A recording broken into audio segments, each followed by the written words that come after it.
Crime and Punishment by Fyodor Dostoyevsky.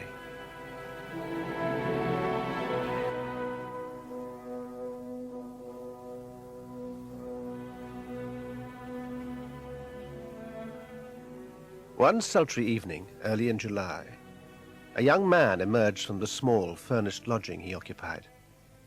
His dress was so miserable that anyone else might have scrupled to go out in such rags during the daytime. This quarter of the city, however, was not particular as to dress. Besides, the young man's fierce disdain had reached such a pitch that he felt no shame at exhibiting his tattered garments in the street. He had not far to go. He knew the exact distance between his lodging and present destination, just 730 paces. He had counted them when his plan only floated through his brain like a vague dream. At that time, he himself would not have believed it capable of realization, but a month had elapsed, and he had already begun to view it in a different light. He had accustomed himself little by little, and indeed, in spite of himself, to consider the realization of his dream a possibility, though he doubted his own resolution. He was but just now rehearsing his enterprise, and his agitation was increasing at every step.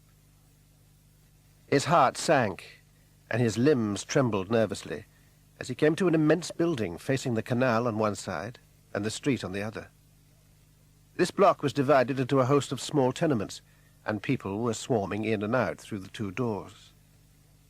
There were 3 or 4 dvorniks belonging to the house, but the young man, to his great satisfaction, came across none of them, and, escaping notice as he entered, mounted at once the stairs on the right hand. If I feel so timid now, what will it be when I come to put my plan into execution? Thought he, as he reached the 4th floor. Here he found the passage blocked. Some military porters were removing the furniture from a tenement recently occupied, as the young man knew, by a German official and his family. Thanks to the departure of this German, for some time to come there will be no one on this landing but the old woman. It is as well to know this, he thought to himself, as he rang the old woman's bell. In another moment the door was opened part way, and the occupant of the rooms stood examining her visitor through the gap with evident suspicion. But when she saw the people on the landing, she seemed reassured and flung the door open. The young man entered. The old woman stood silently in front of him, eyeing him keenly. "The student Raskolnikov. I called on you a month ago," said the visitor hurriedly, with a slight bow. He had suddenly remembered that he must make himself agreeable. "What is it you want?" asked the mistress of the house dryly. She had followed her visitor in and planted herself in front of him to examine him more closely.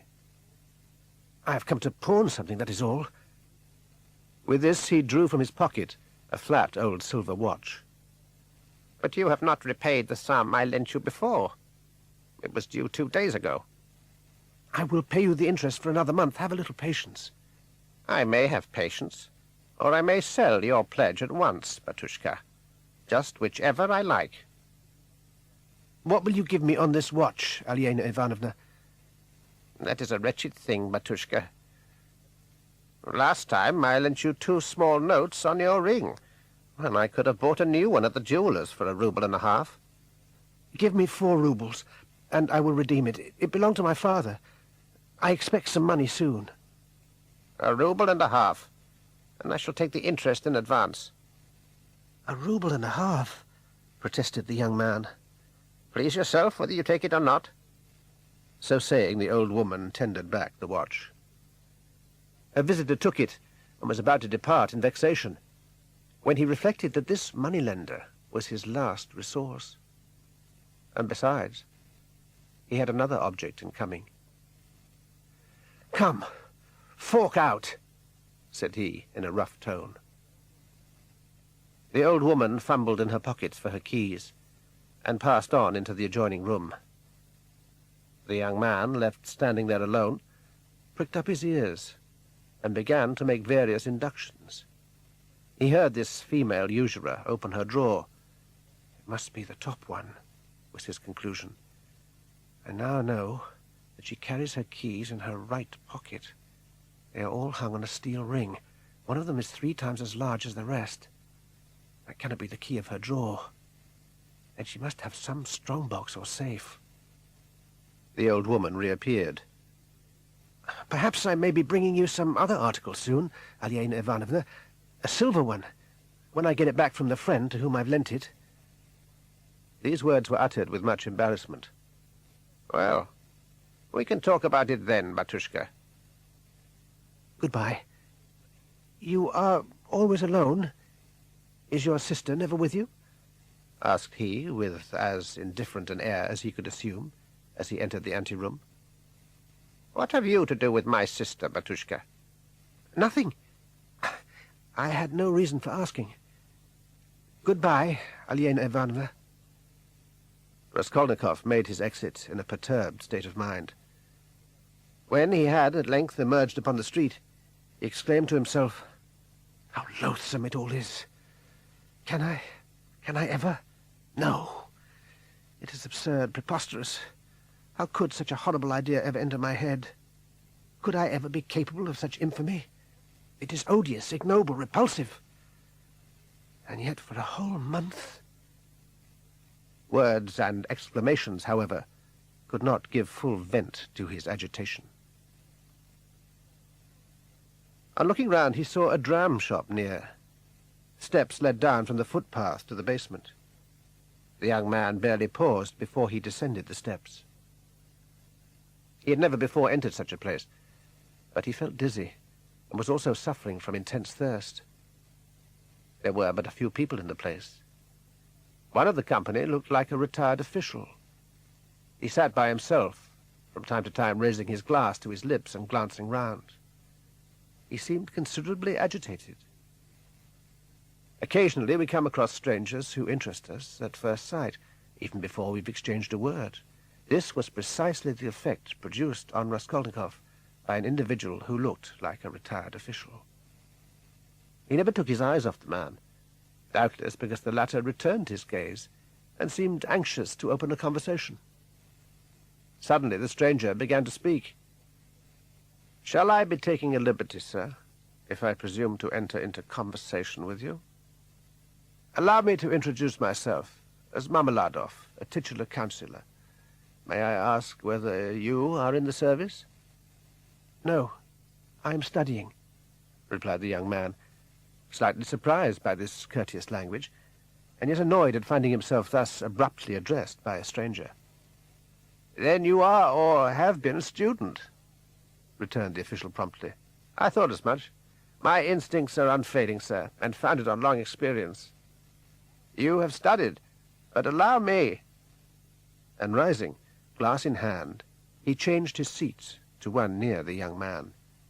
Though intoxicated, he spoke distinctly, and with tolerable coherence.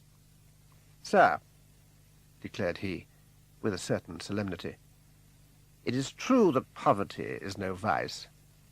I am aware that neither is intemperance a virtue, more's the pity. But indigence is a vice, sir. You may be poor, and yet retain your natural pride. But when you are indigent, you retain nothing. Why do I not work? Is not my uselessness a source of annoyance to myself? When Mr. Lebeziatnikov beat my wife with his own hands a month ago, and I witnessed the scene, dead drunk, did I not suffer then? And when my own daughter went to have her name entered on the police register, I was obliged to go too," added he, parenthetically. "I bear the mark of the beast, but my wife, Katerina Ivanovna, is a lady and the daughter of an officer of high standing.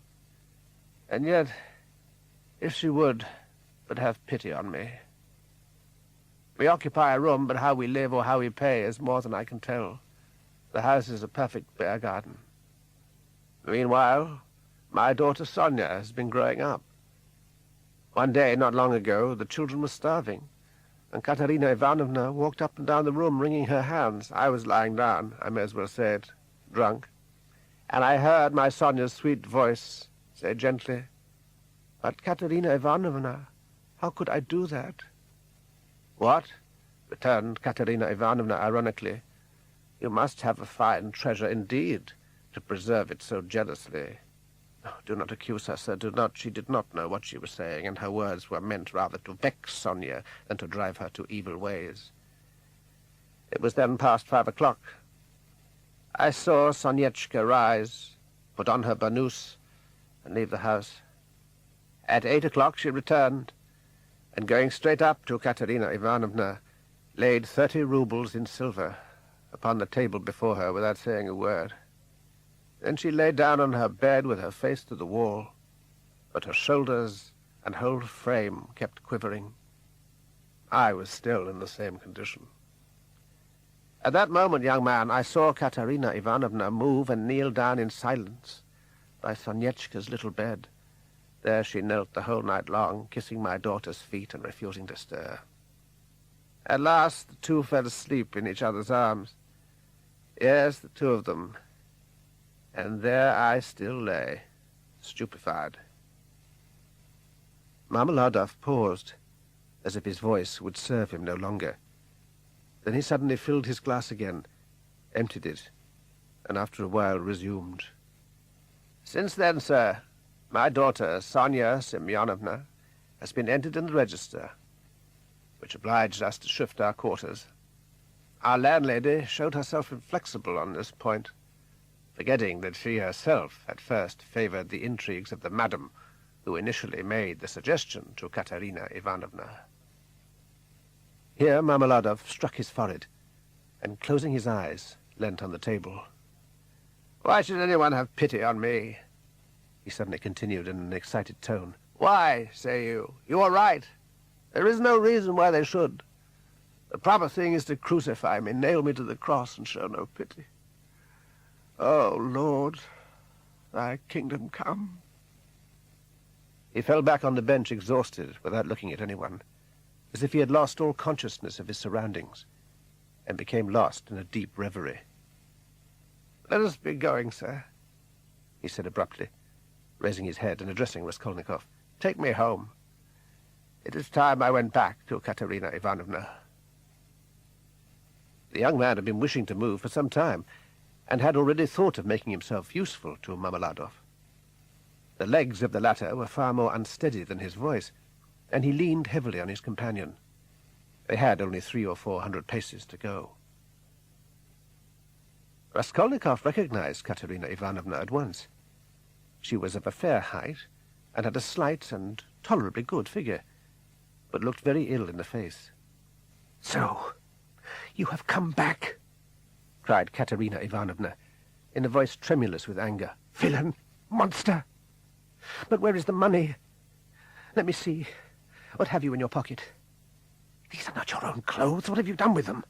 What has become of the money? Speak! She seized her husband by the hair in a sudden fury and dragged him into the room. Marmeladov's patience did not forsake him.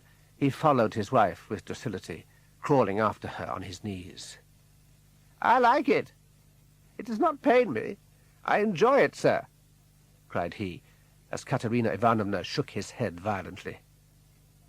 The child, who had fallen asleep there, woke and began to whimper. The little boy, who was standing in the corner, could not bear the sight. He began to shudder and scream, and darted to his sister. It is all gone in drink. Every kopeck, vociferated Katerina Ivanovna in despair. And you, sir, she said, turning suddenly upon Raskolnikov, are you not ashamed to come here straight from the dram shop?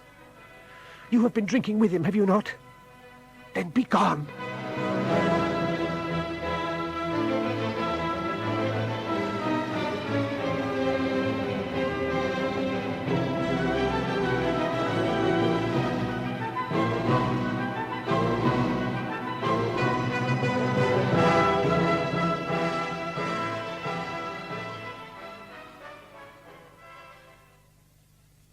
The next morning Raskolnikov awoke late, after disturbed and unrefreshing slumbers.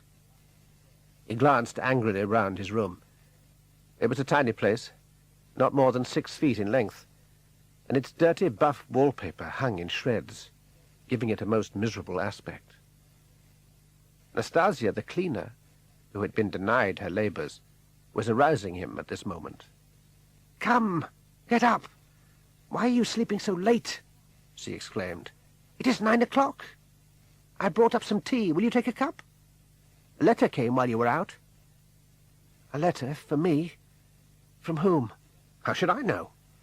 I gave 3 kopecks out of my own pocket to the postman. I suppose I did right." "Oh, bring it. For the love of heaven, bring it at once," cried Raskolnikov, in the greatest agitation. "Good Lord!" In another minute the letter was put into his hands. It was as he thought. It came from his mother. "My dear Roger," she began, "I have not written to you now for more than 2 months, and have been so distressed. Still, I feel sure you will forgive my involuntary silence. You know how I love you. Your sister Dunia and I feel that you are all in all to us. Our hope and future happiness are bound up in yours. What did I not suffer on learning that you had been obliged to leave the university some months ago for lack of means, and that you were without any teaching or resources of any kind? How was it possible for me to assist you when I had nothing but my yearly pension of 120 roubles? The 15 roubles which I sent you 4 months ago were advanced to me, as you know, by one of the tradesmen here. It was impossible for me to send you anything till this was repaid, and I have only just been able to do it. Now, thank God, I find myself in circumstances to send you a little more.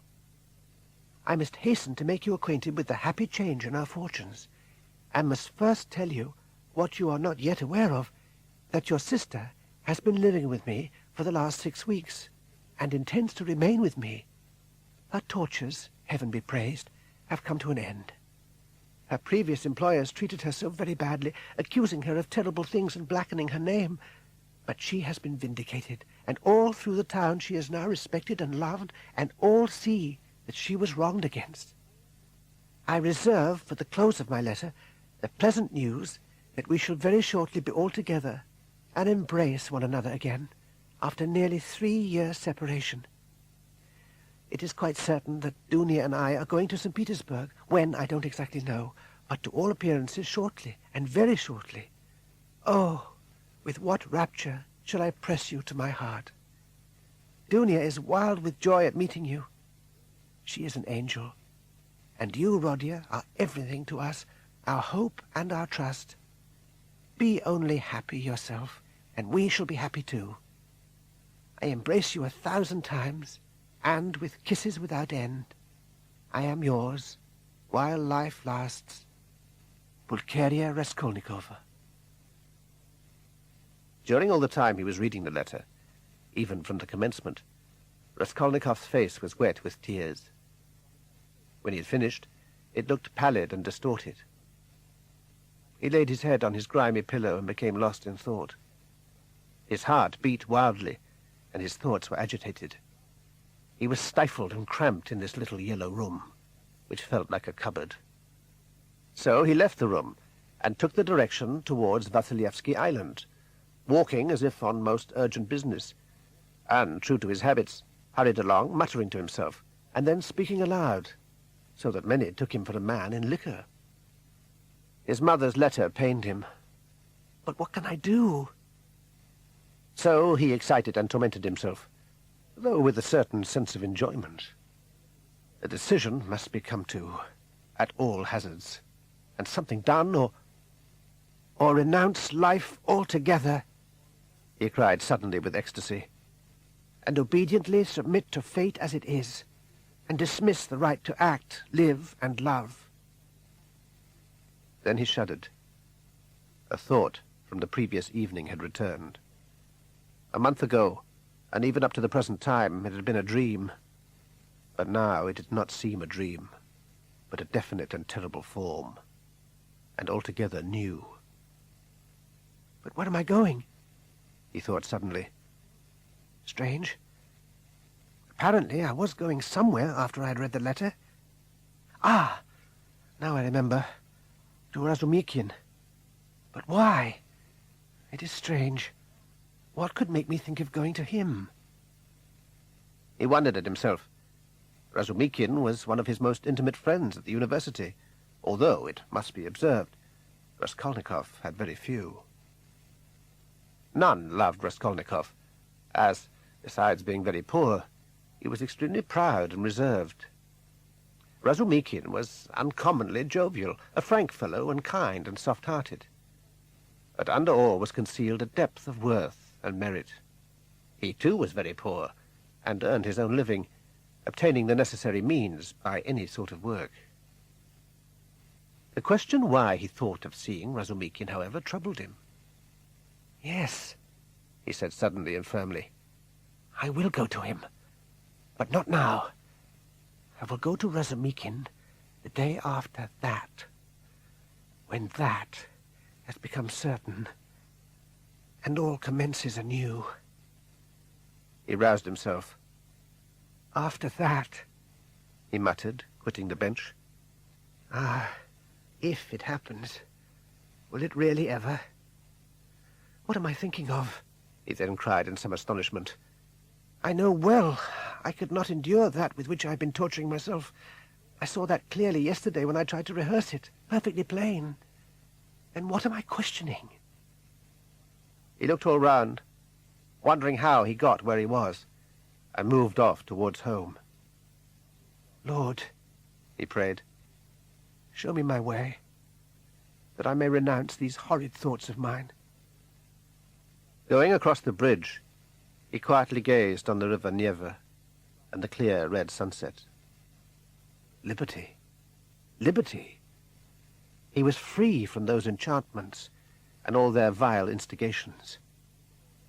In later times, when he recalled this period of his existence and all that happened to him in those days, he recollected how each circumstance, although in the main not very unusual, constantly appeared to his mind as an evidence of the predetermination of his fate.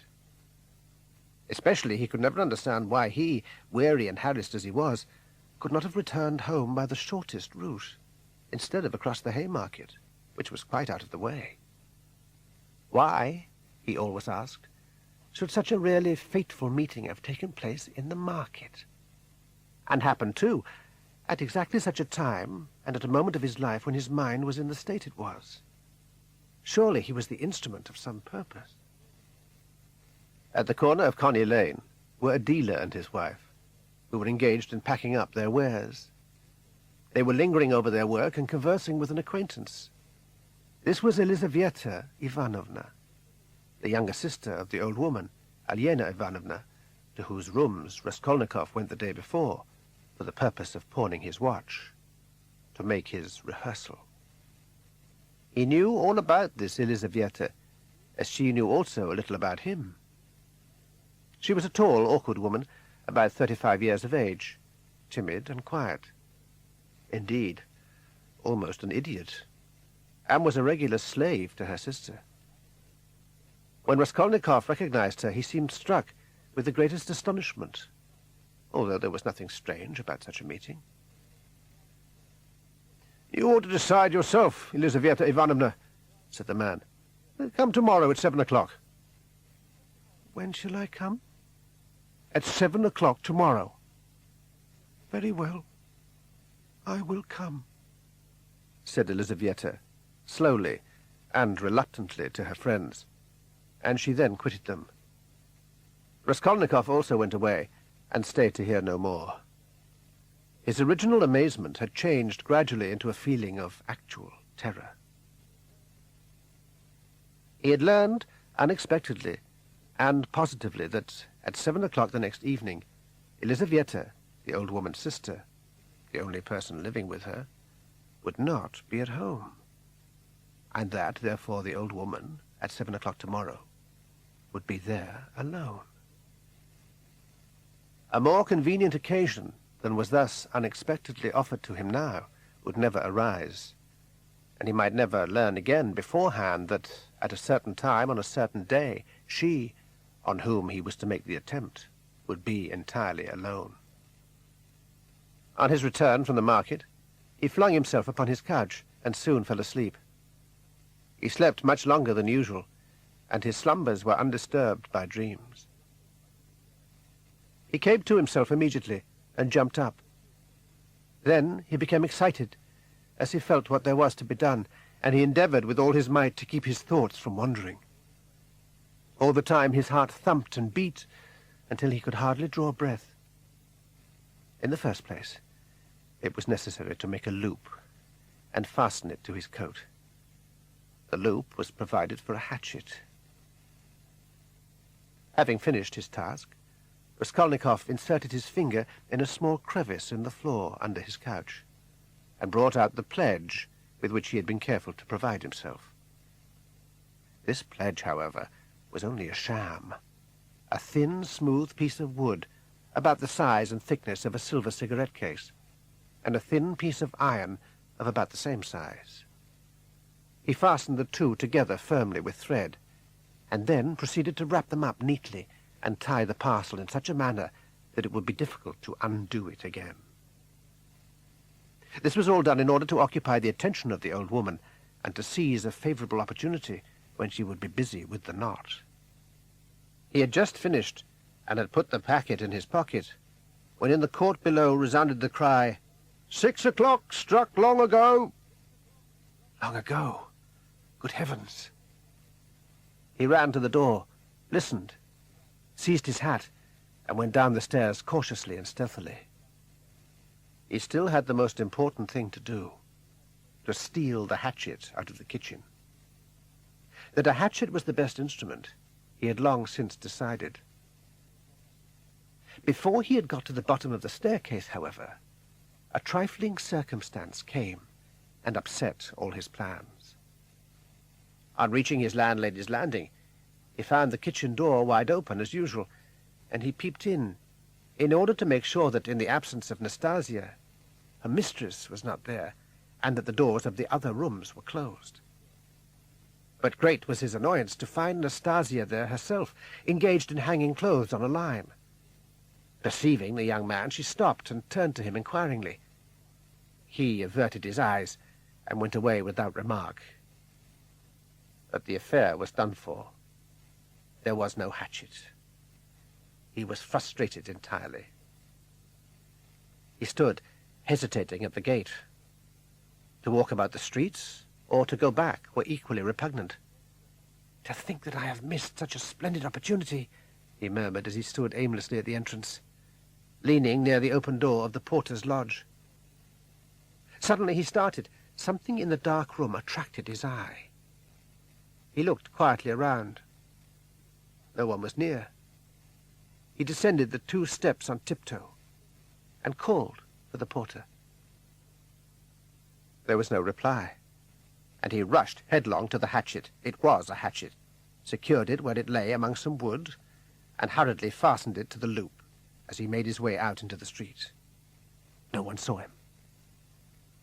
"There's more of the devil in this than my design," he said, smiling to himself, and this occurrence gave him fresh courage. He went away quietly in order not to excite any suspicion, and walked along the street with his eyes studiously fixed on the ground, avoiding the faces of the passers-by. Glancing casually in a shop, he saw it was 10 minutes past 7. He had yet a long way to go, as he was making a circuit, not wishing to walk direct to the house. It struck 7:30 as he stood near the house. To his delight, he passed in without observation. On the second floor, the door of an empty lodging was wide open. Some painters were working there, but they did not look up. He gained the old woman's staircase, and raising his hand towards the bell rope, he pulled it towards him. After waiting half a minute, he rang again, this time a little louder. No answer. Suddenly he became aware that a hand was being cautiously placed on the lock, and that a dress was rustling against the door. Someone inside was going through exactly the same movements as he on the landing. Someone, standing up against the lock, was listening, while trying to hide her presence, and had probably her ear also against the door. In order to avoid all idea of mystery, the young man purposely moved about rather noisily. Then he rang a third time. Raskolnikov never forgot this moment of his life. when, in after days, he thought over it, he could never understand how he had been able to display such cunning. After a short while, he heard the bolt withdrawn. The door, as before, was opened a little, and again the two eyes, with mistrustful glance, peeped out of the dark. "Good evening, Aliena Ivanovna," he commenced, trying to speak with unconcern. But his voice did not obey him, and he faltered. "Good evening. I have brought you something, but we had better go into the light." He pushed past her and entered the room uninvited. The old woman followed. "What is it you want? Who are you?" she commenced. "Pardon me, Aliena Ivanovna, your old acquaintance, Raskolnikov. I have brought a pledge, as I promised the other day." And he held out the packet to her. The old woman was about to examine it when she raised her eyes and looked straight into those of the visitor who had entered so unceremoniously. Raskolnikov fancied there was a gleam of mockery in her look, as if she guessed all. "Why are you looking at me thus?" he said at last in anger. "Will you take it or not? Or shall I take it elsewhere? I have no time to waste." He did not intend to say this, but the words came out. The tone seemed to quiet her suspicions. "Why were you so impatient, Batushka? What is it?" she asked, glancing at the pledge. "The silver cigarette case of which I spoke the other day." She held out her hand. "But why are you so pale? Why do your hands shake? What is the matter with you, Patushka?" "Fever," replied he abruptly. "You would be pale too if you had nothing to eat." He could hardly speak the words, and felt his strength failing. But there was some plausibility in his reply, and the old woman took the pledge. "What is it?" she asked once more, weighing it in her hand and looking straight at her visitor. "Cigarette case. Silver. Look at it." "It doesn't feel as though it were in silver." "Oh, what a dreadful knot." She began to untie the packet and turn to the light. All the windows were closed in spite of the heat. Her back was turned towards Raskolnikov, and for a few seconds she paid no further attention to him.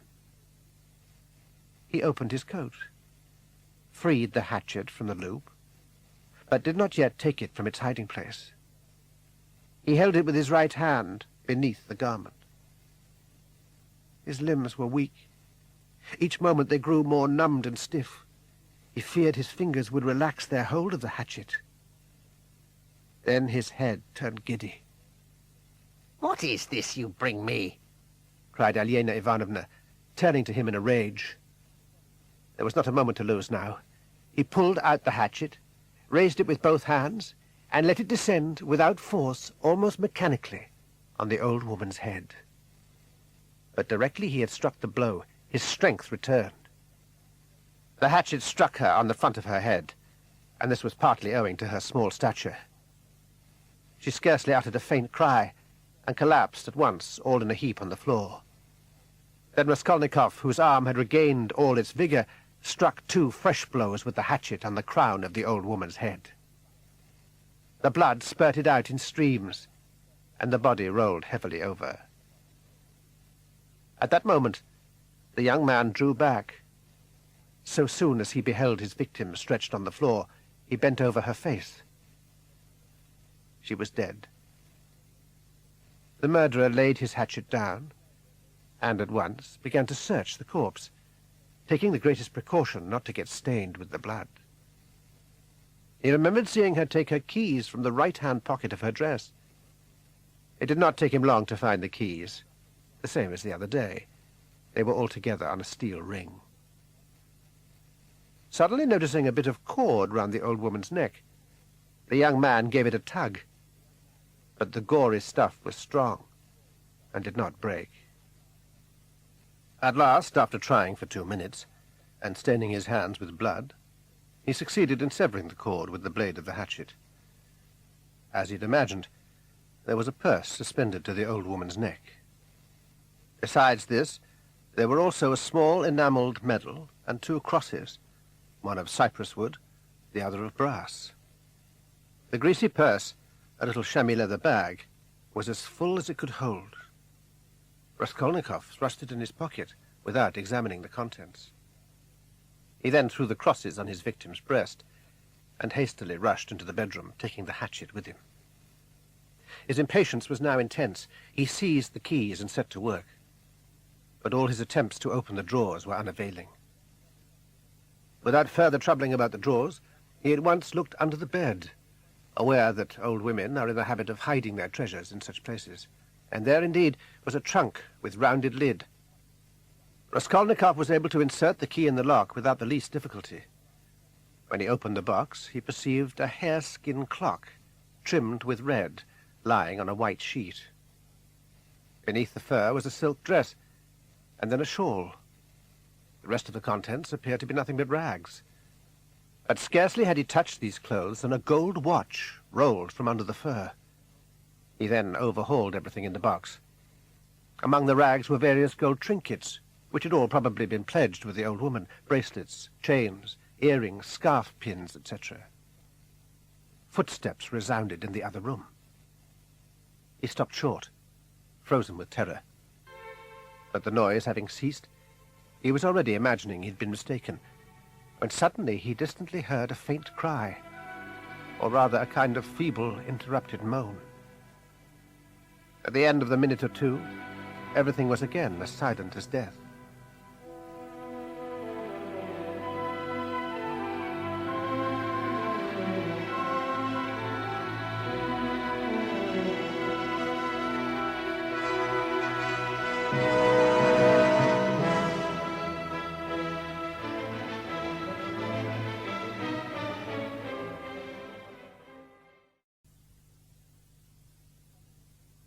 Raskolnikov had seated himself on the floor beside the trunk and was waiting, scarcely daring to breathe.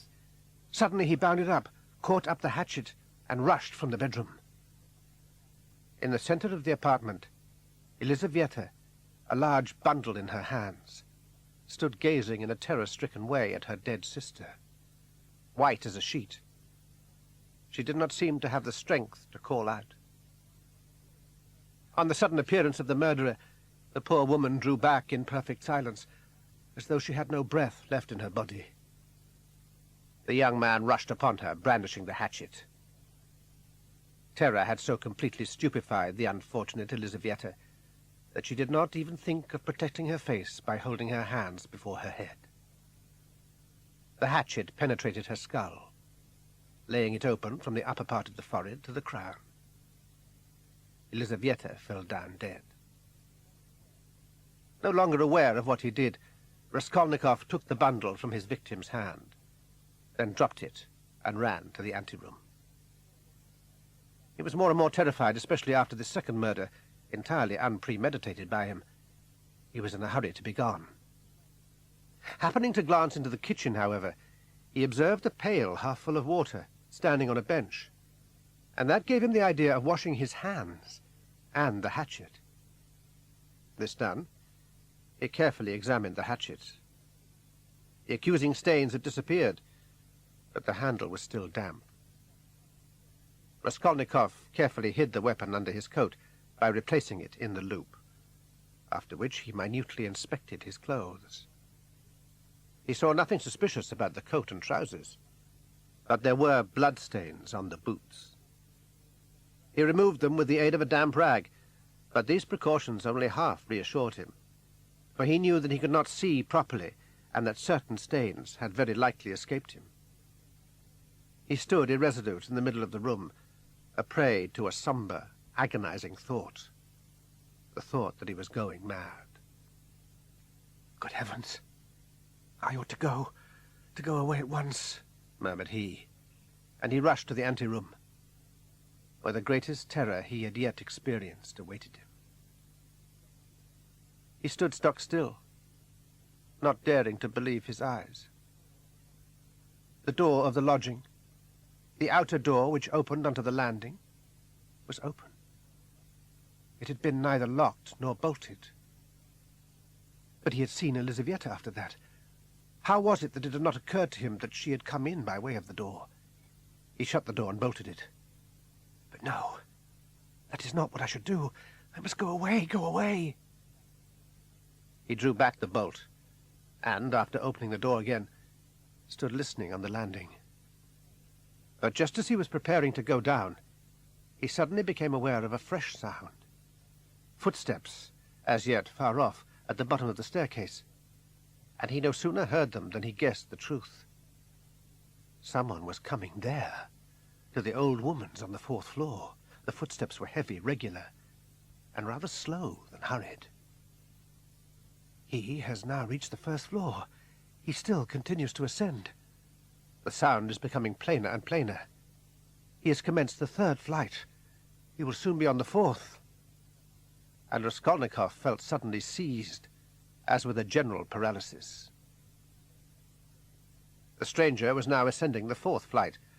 Raskolnikov, who until then had been riveted to the landing with fright, was at length able to shake off his torpor and hastily re-entered the apartment, closing the door behind him. Then he bolted it, being careful to make as little noise as possible. Instinct, rather than reason, prompted him to do this.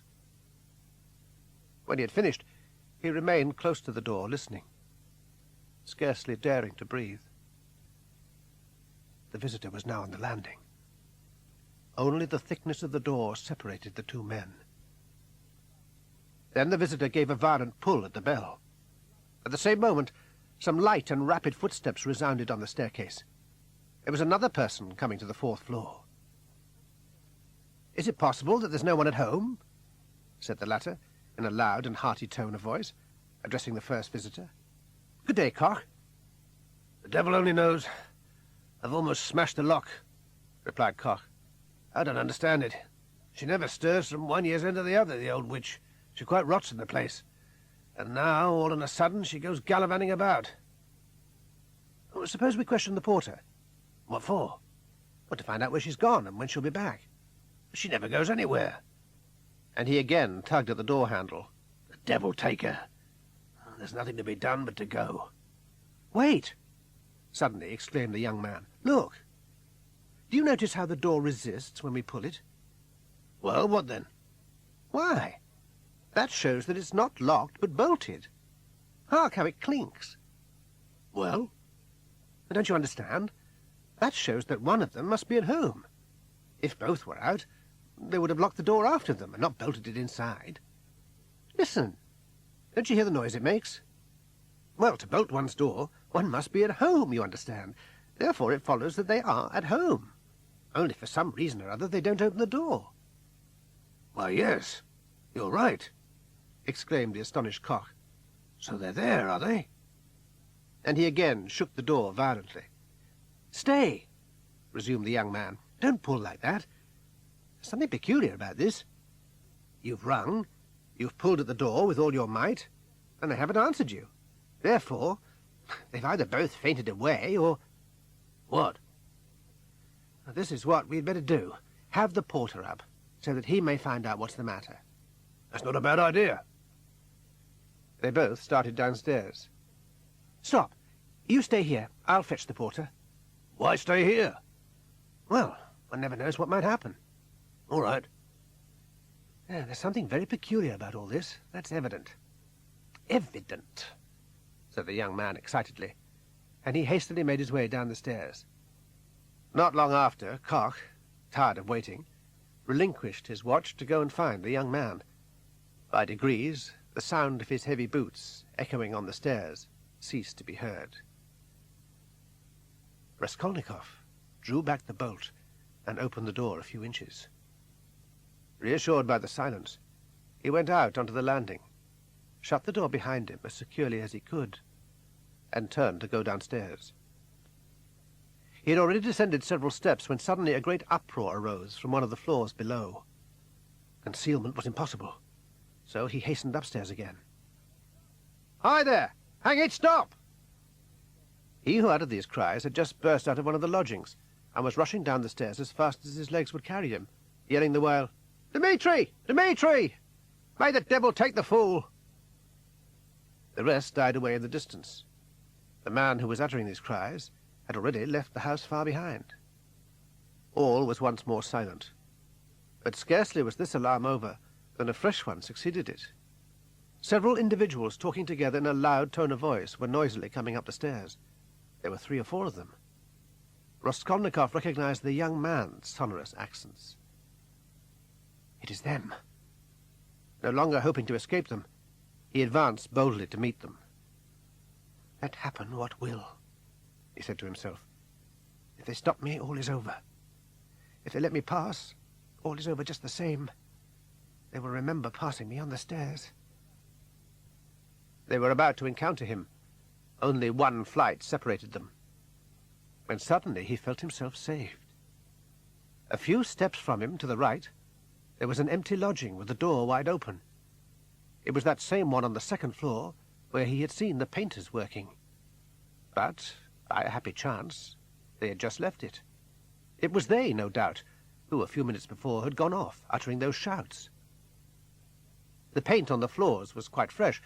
The workmen had left their things in the middle of the room, a small tub, some paint in an earthenware crock, and a big brush. In the twinkling of an eye, Raskolnikov glided into the deserted apartment and hid himself as best he could up against the wall. It was none too soon. His persecutors were already on the landing. They did not stop there, however, but went on up to the 4th floor, talking loudly amongst themselves. After waiting till they had got some distance off, he left the room on tiptoe and hurried down as fast as his legs would carry him. No one on the stairs. No one either at the street door. He stepped briskly outside and, once in the street, turned to the left. He did not dare to increase his pace, though he still had 100 steps or so to go before reaching the first turning. Suppose I slipped into some doorway in some out-of-the-way street and waited there a few minutes. No, that would never do. I might throw my hatchet away somewhere, or take a cab. No good, no good. At last, he reached a narrow lane. He entered it more dead than alive. There, he was almost in safety, and he knew it. In such a place suspicion could hardly be fixed upon him, while on the other hand it was easier for him to avoid notice by mingling with the crowd. Though he had hardly the strength to put one leg before the other, he nevertheless took the longest way to reach his home. He had scarcely recovered his presence of mind, even when he crossed the threshold. At least, the thought of the hatchet never came to him until he was on the stairs. Yet the question he had to solve was a most serious one. It consisted in returning the hatchet to the place he had taken it from. Had he been more capable of considering his position, he would certainly have understood that instead of replacing the hatchet, it would be far safer to get rid of it by throwing it into the yard of some other house. Nevertheless, he met with no mishap. The same as on the previous occasion, the porter was absent, and this gave the young man every facility to replace the hatchet under the bench, exactly where he had found it. Then he went upstairs and reached his room without meeting a soul. The door of his landlady's apartment was shut. Once home again, he threw himself on his couch just as he was. His head was swimming with a host of vague thoughts. Do what he could, he was unable to follow the thread of one of them. Raskolnikov lay on the couch a very long while. At times he seemed to rouse from this half-sleep, but it never entered his head to rise. Soon it began to brighten into day, and the dawn found him in a state of stupefaction, lying motionless on his back. Suddenly he remembered that the purse and the things he had abstracted from the old woman's chest were still in his pockets. In a second, he emptied all out onto the table in a heap. Then he carried the things to a corner of the room. Just there, the wallpaper was hanging loose from the wall. He bent down and commenced to stuff all the things into a hole behind the paper. There, it's all out of sight, thought he gleefully, as he stood gazing stupidly at the spot where the paper bulged out more than ever. I am bereft of my reason. He tore at the lining. It would be better to throw them all away, at once, and without delay, too, quick. But instead, his head fell back upon the pillow, and chilly shiverings again came over him. He covered himself with his cloak and slept again.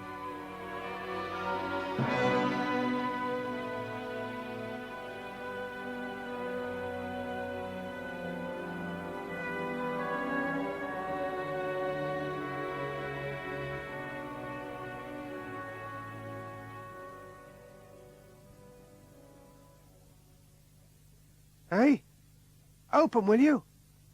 Cried Nastasia. It's 11 o'clock. Perhaps he is not in, said a man's voice. The porter's voice. What does he want?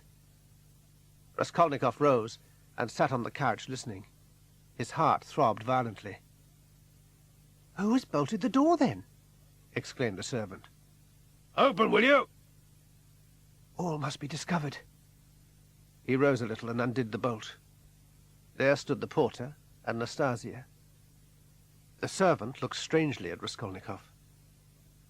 Here is a notice for you from the office, said the porter. What office? the police office. What for? I don't know. You were summoned there. Go. The porter looked anxiously at the lodger and turned to leave. Raskolnikov made no observation and held the paper unopened. There, stay where you are, said Nastasia, seeing him fall back on the couch. If you are ill, do not go. But the police?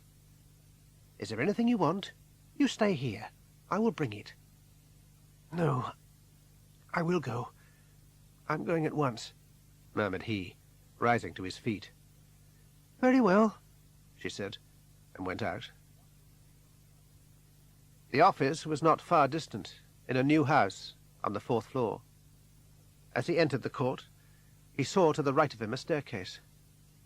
I will go and fall on my knees and confess all, he murmured, and began to ascend the narrow and very steep stairs. A number of persons were waiting in the ante-room as he entered. The stench was simply intolerable. In an inner room were seated a number of clerks, engaged in writing. He went up to one of these. "What do you want?" Raskolnikov showed him the notice. The clerk dictated to him the usual form of declaration, that he was unable to pay, that he would not quit the capital, dispose of his goods in any way, etc., etc. "You cannot write. Your pen is falling from your fingers," said the clerk, and he looked him in the face. "Are you ill?" Yes, my head swims. Go on. That is all. Now sign it. Raskolnikov let fall the pen, and seemed as if about to rise and go, but suddenly he stood still as if shot. Officers were at this moment hotly discussing something, and the words caught Raskolnikov's anxious attention. "It cannot be. They will both be released. In the first place, all is contradictory. Consider, why did they call the porter, if it were their work? To denounce themselves? Or out of cunning? Not at all, that would be too much. Besides, did not the porter see the student Pestriakov at the very gate just as he came in? And he stood there some time with 3 friends who had accompanied him. And Koch, was he not below in the silversmith's for half an hour before he went up to the old woman's? Now consider. But see what contradictions arise. They say they knocked and found the door closed, yet 3 minutes after, when they went back with the porter, it was open. That's true. The murderer was inside and had bolted the door. And certainly he would have been captured, had not Koch foolishly run off to the porter. In the interval, he, no doubt, had time to escape downstairs. Koch explains that if he had remained, the man would have leapt out and killed him. He wanted to have a Te Deum sung. Ha ha! Did nobody see the murderer? How could they? The house is a perfect Noah's Ark, put in the clerk, who had been listening. The thing is clear, very clear, said one decisively. Not at all, not at all, cried the other in reply. Raskolnikov took up his hat and made for the door, but he never reached it. When he came to himself, he found he was sitting on a chair, supported on the right by some unknown man, while to his left stood another, holding some yellow water in a yellow glass. One of the officers was standing before him, looking at him fixedly. Raskolnikov arose. What is it? Are you ill? Asked the officer sharply. He could hardly hold the pen to sign his name, the clerk explained, at the same time going back to his books. Have you been ill very long? Since yesterday, murmured Raskolnikov in reply. You went out yesterday? I did. Ill? Ill. At what time?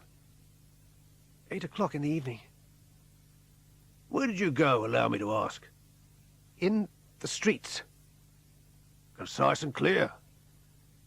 Raskolnikov had replied sharply, in a broken voice, his face as pale as a handkerchief. All suddenly stopped speaking. It was strange. Raskolnikov went out. As he descended the stairs, he could hear an animated discussion had broken out. In the street, he came to himself. Search. Search. They're going to search, he cried. The scoundrels! They suspect me! The old dread seized him again, from head to foot. Here was his room. All was quiet, and no one had apparently disturbed it, not even Nastasia. But heavens! How could he have left all those things where they were? He rushed to the corner, pushed his hands behind the wallpaper, took out the things, and thrust them in his pockets. There were 8 articles in all, and 2 little boxes with earrings or something of that description. Raskolnikov distributed these, together with the purse, about his person, in order to make them less noticeable, and quitted the room again. But where should he go? As he passed the Voznesensky Prospect, he suddenly noticed on the left an entrance into a court, which was surrounded entirely by high walls. On the right, a long way up the court, rose the side of a huge 4-storied building. To the left, parallel with the walls of the house, and commencing immediately at the gate, a wooden hoarding ran for about 20 paces down the court. Then came a space where a lot of rubbish was deposited. Here was the very place, he thought, and after looking round, went up the court. Behind the door he espied a large, unworked stone, weighing about 50 pounds, which lay close up against the hoarding. No one could see him where he stood. He was entirely free from observation. He bent down to the stone, managed to turn it over after considerable effort, and found underneath a small cavity. He threw in the cases, and then the purse on the top of all. The stone was not perceptibly higher when he had replaced it, and little traces of its having been moved could be noticed. So he pressed some earth against the edges with his foot, and made off. He laughed for joy when again in the street. All traces were gone, and who would think of looking there? And if they were found, who would suspect him? All proofs were gone, and he laughed again. He reached home towards evening, perhaps at about 8 o'clock. How and by what particular way he never recollected. But, speedily undressing, he lay down on the couch, trembling like a beaten horse, and drawing his overcoat over him, he fell immediately into a deep sleep. Suddenly the door opened, and Nastasia entered, bearing in her hands a light and a plate of soup. She gave a glance at him, and finding he was not asleep, placed the light on the table and began to arrange the meal. He has eaten nothing since yesterday, and has been running all over the town with a fever on him. Give me something to drink, Nastasia. She went below, and returned with some water in a white earthenware jug. He recollected nothing further except sipping a few drops and spilling some down his neck. Then came a blank. Raskolnikov's mind, however, was not quite a blank during all the progress of his illness. He recollected a good deal about it. It seemed to him that he was surrounded by a number of persons who wished to bear him off, and who disputed and quarrelled a good deal over him. And again, sometimes there would be no one in the room. He frequently recollected seeing Nastasia by his bedside, Also a man, whom he seemed to know very well, and whose name he could not bring to mind. And he used to grieve about this and even cried. At times he felt he had lain there a month. At other times it seemed but a day. One thing he entirely forgot. The one thing that above all he should have remembered. He knew he did this, and made violent efforts to recollect. At last he came to himself. This happened one morning about 10 o'clock, a time when, in clear weather, the sun always cast long rays on the couch where he lay. At the bedside stood Nastasia and a man. This was a man with a beard and wearing an overall. He had the appearance of a workman. "Who is that, Nastasia?" he asked. "Hello. He is awake," said she. "He is awake," echoed the man. "Who are you?" asked Raskolnikov, turning to the workman. At this moment the door opened, and Razumikin's tall form entered, stooping. "What a cabin this is! I always bump my forehead. Cool these apartments, indeed. Ah, brother, are you awake?" "He has just awoke," said Nastasia. "He has just awoke," repeated the workman, with a smile. "And who may you be?" Razumikin asked, turning to the last speaker. "I have come from the merchant Shepelayev on business, sir. By order of Athanasius Ivanovitch Vakrushin, I have to give you from Simon Simonovitch the sum of 30 roubles, remitted from your mother as before. Here is your receipt." "Thanks, sir." "Bravo! And now, my friend, you want something to eat. What shall it be? Some soup?" "I have some over from yesterday," said Nastasia, who had been standing near all the time. In a few moments Nastasia returned with the soup, and announced that some tea would soon follow. Raskolnikov continued to look on stupidly, and with some effort Razumikin began to feed him. "Did I fail to recognize you when I was delirious?" Raskolnikov muttered at last. "Yes, my presence seemed to excite you sometimes, especially when Zamyetov once accompanied me." "Zamyetov? The clerk? Why did you bring him here?" Raskolnikov quickly turned and fixed his eyes on Razumikin. "Why? What alarms you? He wished to become acquainted with you, as I had spoken so much about you. We are friends now, and see each other almost every day." "Did I rave much?" "Yes, but do not agitate yourself." "What did I say?" "Oh, what people always say." He stood up and seized his cap. "What did I rave about?" "It is of no use repeating. Do you fear having disclosed your secrets? Do not be alarmed.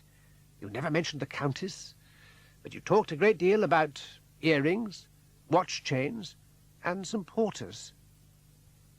At this moment the door opened, and a man entered familiarly, as if accustomed to the sight of the sick man. "Zosimov at last!" cried Razumikin in delight. Zosimov was a tall and stout man, about 27 years of age, with a round, colourless, clean-shaven face, and his fair hair stood erect on his head. "I've been twice to your place, my friend," cried Razumikin. "You see, he's awake." "I see, I see. How do we feel now, eh?" turning to the patient, and sitting near him on the sofa. "He is out of sorts," said Razumikin. "I am quite well, very well," Raskolnikov replied in irritation, raising himself a little on the sofa and glancing at the interrogator with sparkling eyes. The effort seemed, however, too much for him. He fell back again in his old position, with his face towards the wall. "I am just going to give a housewarming in my new rooms, not 2 steps away, and we could take him there. He could lie on the sofa between us. You will come?" "Thanks, if possible. What's the entertainment?" "Oh, nothing. Tea, brandy, herrings, cake." "Anyone particular?" "Some young fellows, and Porphyrius Petrovitch, examining magistrate for the district, is to come. Then some students, teachers, a musician, and an officer, Zamyetov." "Tell me, pray, what can there be in common between either of you and such as Zamyetov? asked Zosimov. It is all about this house painter. We have been working to release him. It is all arranged now. What painter is that? Did I not tell you? Oh, you only heard the beginning, about the murder of the old woman. A painter is implicated. Yes, I heard about the murder. It interests me, partly for a reason. I read about it in the papers. Yes, they killed Elizaveta too, put in Nastasia, addressing Raskolnikov. She had remained near the door, listening. Elizaveta, he murmured, almost inaudibly. Elizaveta, you knew her? She has repaired your shirts at times. Raskolnikov turned, as usual, to the wall. His feet and arms felt benumbed. Well, and what about the painter? Said Zosimov, some gesture of displeasure at Nastasia's chatter. He is charged with the murder, replied Razumikin. What proofs are there? Proofs? There are none. What they take to be proofs are not proofs. They were on a false scent, just as they were with Koch and Pestriakov. All is done stupidly and irrationally. But how do you explain all these facts? Explain it? What is there to explain? The murderer was upstairs when Koch and his companion knocked, and he held the door. When Koch foolishly went away, the man slipped down after him, because he could do nothing else, and there was no other outlet. On the stairs he heard the porter and Koch commencing the ascent, and he must have got into the empty room just at the moment when Nicola and Dmitri ran down into the street. Very clever. No, my friend, you are too ingenious. How so? Because the plot is too well arranged and interwoven. Quite theatrical, in fact. "Da!" cried Razumikin. "Leave me! Leave me all!" shouted Raskolnikov excitedly. "Leave me! You torment me! I do not fear you! I fear no one now! Away from me! Let me be alone, alone, alone!" Hardly had they left the room when Raskolnikov jumped up and, after bolting the door, proceeded to clothe himself from a bundle left by Razumikin. How strange! He felt a delicious calm in his mind. Not a trace of fever or delirium, no feelings of terror, as he had felt. His ideas were precise and clear, and seemed pregnant with resolution. Today, he murmured to himself. He was now fully dressed in entirely new clothes, and stood up ready to go. His eye fell upon the money upon the table, the 25 roubles, and this he put in his pocket. Quickly undoing the bolt, he passed down the stairs and gained the street unobserved. It was 8 o'clock, and the sun had disappeared. The heat was as intolerable as before, but he inhaled the dusty, fetid, infected town air with greediness. He did not know, did not even think what he was going to do. He only knew that all was to be finished today, at one blow, immediately, or he would never return home, because he had no desire to live thus. He went on, his eyes fixed on the ground, until, all of a sudden, he started as if someone had whispered in his ear. Raising his eyes, he saw that he stood before the house, at its very gates. Quick as lightning, an idea rushed into his head, and he marched through the yard and made his way up the well-known staircase to the 4th story. He reached the 4th landing and paused before the murdered woman's room in doubt. However, after wavering a little, he went straight in. The room was being done up. There were only 2 workmen, young fellows who were engaged in papering the walls. Raskolnikov looked upon the alteration with great displeasure. "What is it you want?" cried one of the workmen. "I wish to hire some rooms. I came to look at these." "People don't take lodgings in the night. Why don't you apply to the porter?" "The floor has been washed. Are you going to paint it?" remarked Raskolnikov. "Where is the blood?" "What blood?" "The old woman's and her sister's. There was quite a pool." "Who are you?" cried the workman uneasily. "I?" "Yes." "Do you want to know? Come to the porter. I will let you know. Very well, let us go. We have finished. Are you ready, Alyeshka? Come, then, said Raskolnikov indifferently, and he went before them downstairs. Porter, he shouted as he reached the ground floor. Some people were standing near the entrance, watching the passers-by, and amongst others were the two porters. What is it? One of the porters shouted. Raskolnikov did not reply, and stood apart, lost in thought. He came to look at the rooms, said the workman. Which rooms? Where we are working. Why? He asked us. Did you wash the blood away? And he told us to come with him here, and he would explain himself. He insisted. Who are you? Asked the porter impatiently. I am Rodion Romanovich Raskolnikov, ex-student. I live at Schill's house in a lane not far from here, number 14. Ask the porter there, he knows me.